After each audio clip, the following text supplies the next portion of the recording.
So guys, ayun, papakita ko sa inyo yung aking pagtatakal. Ano yun? Mantika nga po isa. Mantika nga po. Magkano mantika po? Isa lang po. 5 peso. Give mo yan. Oh, give mo na yan, anak. Give mo na. Doon hawak mama. Oh, sige, give mo na. Give mo na yung mantika. Okay. Thank you. So guys, balik tayo. Yung mantika ko, 5 piso dati. Mapuno-puno yan. Pero hindi naman siya punong-puno. Hindi naman siya hanggang dito sa may nose. So hanggang dito lang siya yan. Then ngayon, yan sa may guhit na yan, yan ang magiging 5 piso ko. Marami naman siya. Hindi naman, dito lang sa camera kasi parang konti.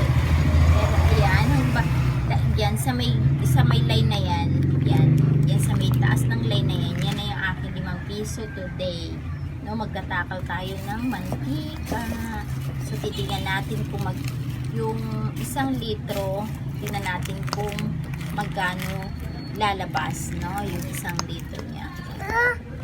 Keep on watching mga guys, at mamaya ipapakita ko sa inyo kung ilan yung natakal ko sa 1 litro.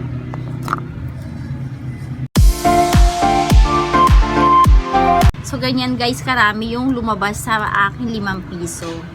Ayan, ang nagawa ko sa 1 litro is 130. No, 130 nagawa ko sa 1 litro.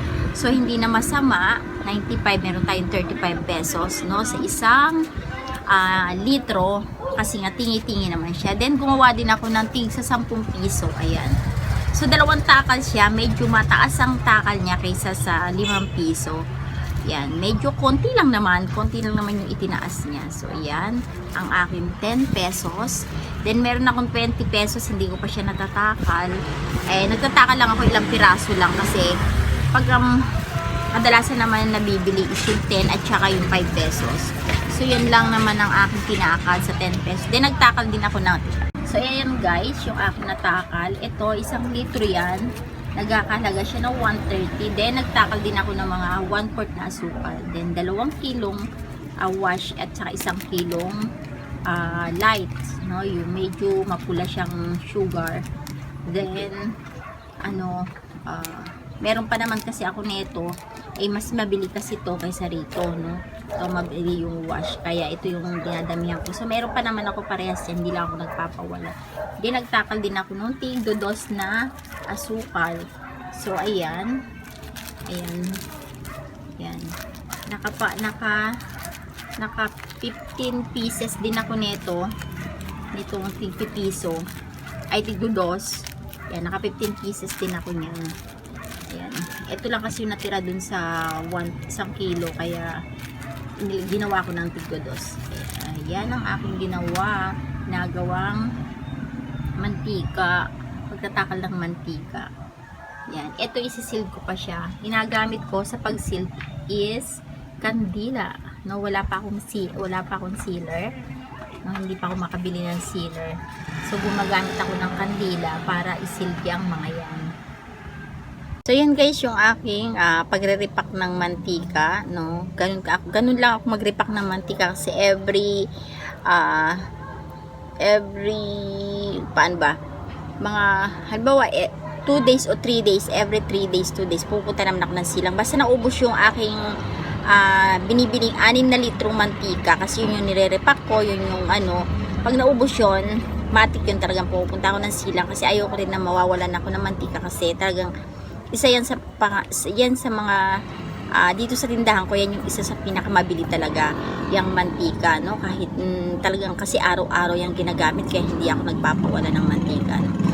So yun yung aking pagre-repack. Sana hindi na hindi na sana tumaas kasi ang dami nagtataasan na naman ngayon, diba? Pinag-uusapan sa balita ngayon yung pagtaas ng kuryente natin, yung pagtaas ng mga gasolina, pagdagdag ng pamasahe natin.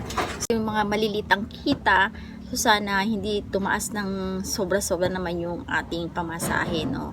Para kahit papano hindi naman tayo magtaas din ng mas mataas yun sa tindahan natin para naman nabibili. Kasi ang pinaka naaapektuhan talaga niyan is yung mga mamimili talaga, no? Sa bagay, lahat naman tayo mamimili, lahat naman ng tao ay mamimili. Yung mga nagtitinda namimili din yan, no?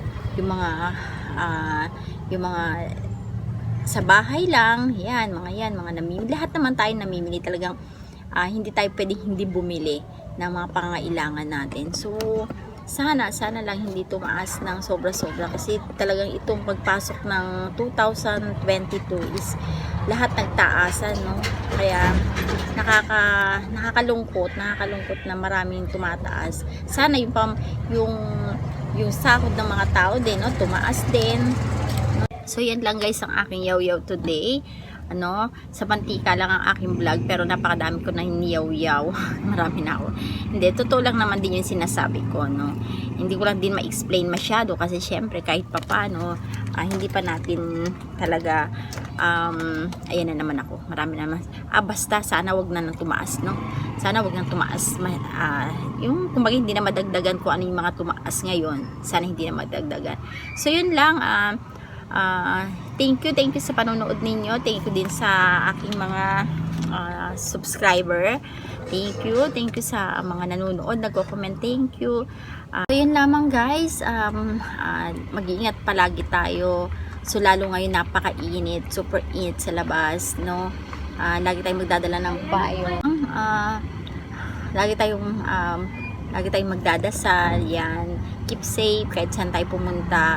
Pag hindi naman maiwasan na hindi lumabas kasi sobrang init, kailangan nasa loob lang tayo ng bahay, yan.